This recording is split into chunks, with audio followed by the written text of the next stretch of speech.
Una de las bandas fundadoras del black metal se vio envuelta en tragedias y polémicas al inicio de su carrera, algo que le sirvió para ganar el estrellato en la escena musical del metal, sumando las letras obscuras y blasfemias que fueron un factor para obtener popularidad en el mundo underground de Noruega. Esta es la reseña del póster de la banda Mayhem.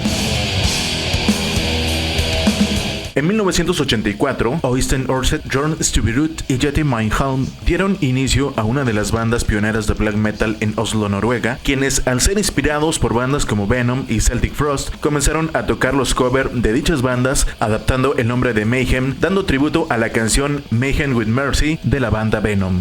Buscando un toque sombrío o simplemente artístico, Øystein adoptó el ahora conocido sobrenombre de Euronymous, mientras que Jørn se bautizó como Necrobutcher, mientras que Jette adoptó su apellido Meinheim. A pesar de no tener temas originales, la banda comenzó a darse a conocer en bares y eventos privados hasta que adoptaron un estilo acelerado y ruidoso en donde algunos consideran que tenían influencias de hard punk. Euronymous, quien de una u otra manera buscaba que la banda fuera conocida, inició con sus compañeros la grabación del primer demo conocido como Pure Fucking Armageddon, el cual comenzó a distribuirse en 1986 y a su vez iniciaron una pequeña gira tras la incorporación de Erik Nordheim en las voces, quien fue conocido como Mesías. Para no parecer una simple copia de Wikipedia, les diré que en 1986, Erik Christiansen, conocido como Maniac, quien era uno de los vocalistas, por su adicción a las drogas e intentos de suicidio que provocaron que la banda se retrasara en sus presentaciones, mientras que el baterista Jette Meinheim abandonó la agrupación. Posteriormente ingresó Kjetil Knudsen como vocalista, pero sus creencias religiosas iban en contra a lo que Mayhem presentaba, así que mejor se retiró. La historia conocida de Mayhem comenzó en 1987, cuando un extraño individuo llamado Per Olin, quien se hacía llamar Dead, se trasladó desde Estocolmo hasta Oslo al saber que la banda buscaba un nuevo vocalista, considerando que la banda Morbid, con quien cantaba anteriormente, nunca despegaría. Según se dice, Dead envió a Euronymous un demo en cassette y un ratón en descomposición dentro de un sobre, lo que llamó la atención a los miembros, quienes tras escuchar el demo decidieron integrarlo a la banda. La llegada de Dead a la banda fue el impulso que necesitaba Mayhem para despegar, pues los seguidores quedaron fascinados con su potencia vocal y principalmente por el espectáculo que realizaba al cortarse con trozos de vidrio. Se dice que la fascinación de Dead con la muerte llegó al extremo de enterrar su ropa con animales muertos para que se impregnaran de su olor, y así como también supuestamente llevaba un cuervo muerto en una bolsa en las presentaciones, el cual sacaba antes de subir al escenario para olerlo, algo que transformó la ideología satánica de Mayhem y terminó por ser considerada como una banda obscura y depresiva, pero que mantenía su ritmo acelerado, el cual se fortaleció con la llegada de Axel Blommer, conocido como Hellhammer, en la batería. La obsesión con la muerte llevó a Dead a ser hospitalizado en varias ocasiones, pero el evento más recordado fue su desmayo en el escenario tras desangrarse en un concierto que se llevó a cabo en el festival Superfluous Slayer, pero sin duda, una de las pocas grabaciones que se tiene de Dead con Mayhem es en el evento que se realizó en Alemania en 1990, en donde presentó la canción Freezing Moon, una de sus canciones en donde relata su experiencia con la muerte cuando era un niño.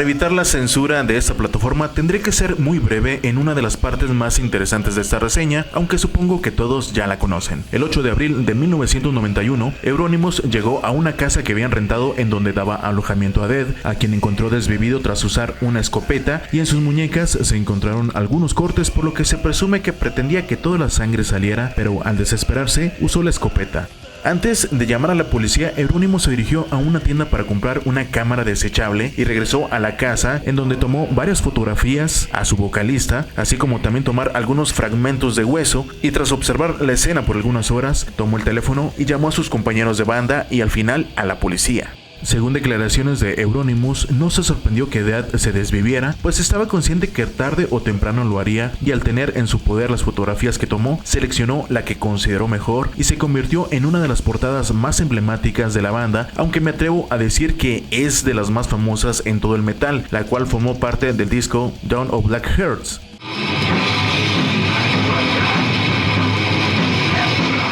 Este fue solo el inicio del despegue de la banda, pues a pesar de la salida de Necrobutcher, tras discutir con Euronymous por fotografiar a Dead, Mayhem aumentó su popularidad y los seguidores frecuentaban la tienda Hellbent de Euronymous, quien también debutaba con el sello discográfico Dead Like Silence Production, la cual es conocida por producir 2 discos de la banda Burzum, la cual era conformada únicamente por Christian Larsson, conocido como Barbie Kernex, quien en 1992 fue invitado como bajista de Mayhem, mientras que Attila fue el nuevo vocalista de la banda, con quien grabaron el disco The Mysteries of Satanas, primer disco de estudio de la banda.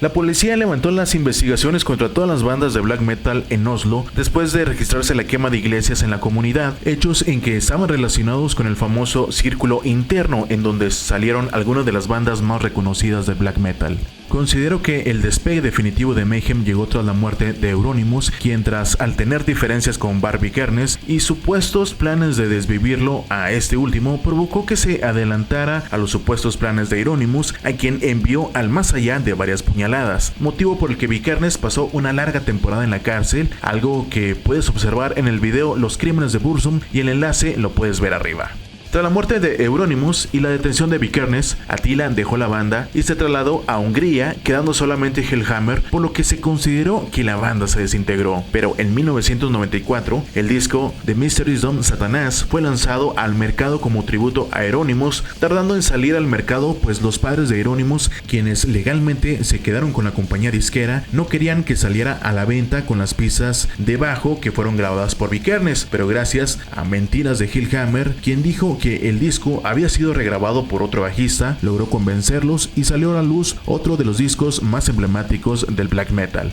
En el funeral de Euronymous, Hellhammer, Necrobutcher y Maniac se reencuentran y acuerdan formar nuevamente a Mayhem, iniciando una etapa que se enfocó en realizar conciertos como tributos para Euronymous, mientras lanzaban discos en vivo de la época en la que Dead era el vocalista, así como también se lanzó el disco Nordic Metal, el cual fue un tributo para Euronymous, en donde participaron reconocidas bandas como Dissection, Marduk Emperor y el mismo Mayhem, entre otras. A lo largo de la trayectoria de la banda se lanzó el EP Wolf's Lair Abyss, el disco en vivo Mediolanum Capta Est, si no sé hablar inglés imagínense en latín, y el segundo disco de estudio Grand Declaration of War, un disco que, como lo dice su título, está enfocado en guerras y la destrucción apocalíptica, un disco que fue criticado por utilizar elementos electrónicos. En el año 2004, el disco Quimera salió al mercado, en donde la esencia brutal y acelerada regresó y le abrió nuevamente las puertas para el festival The Weekend Open Air. Para el cuarto disco en estudio, que fue titulado Ordo ab Chaos, Attila regresó a las voces, en donde se basaron con estilos experimentales, dejando a un lado las letras religiosas y satánicas para enfocarse en temas más filosóficos. Hasta el año 2014 se lanzó el disco Esoteric Warfare y en el año 2019 salió al mercado el disco Demon, en donde solamente Necrobutcher y Hellhammer permanecían como miembros fundadores. Como poser, me atrevo a decir que Mayhem alcanzó a la fama gracias a las tragedias que ocurrieron con la banda, pues no hay quien no relacione el nombre Mayhem con la muerte de Dead, el asesinato de Euronymous y la detención de Vikernes, y por lo general son los primeros discos los que se consideran como de culto, y los discos posteriores pueden ser del gusto de metaleros, pero no alcanzan el nivel que tenían al inicio de su trayectoria. Pero he de reconocer que Mayhem podría ser considerada como la banda que representa al black metal, a pesar de existir muchas agrupaciones que, musicalmente hablando, son mejores que esta. Y de la película Lord of Chaos no me atrevo a hablar, porque a pesar de ser solamente entretenida, no deja de ser una basura, algo especial para los poser.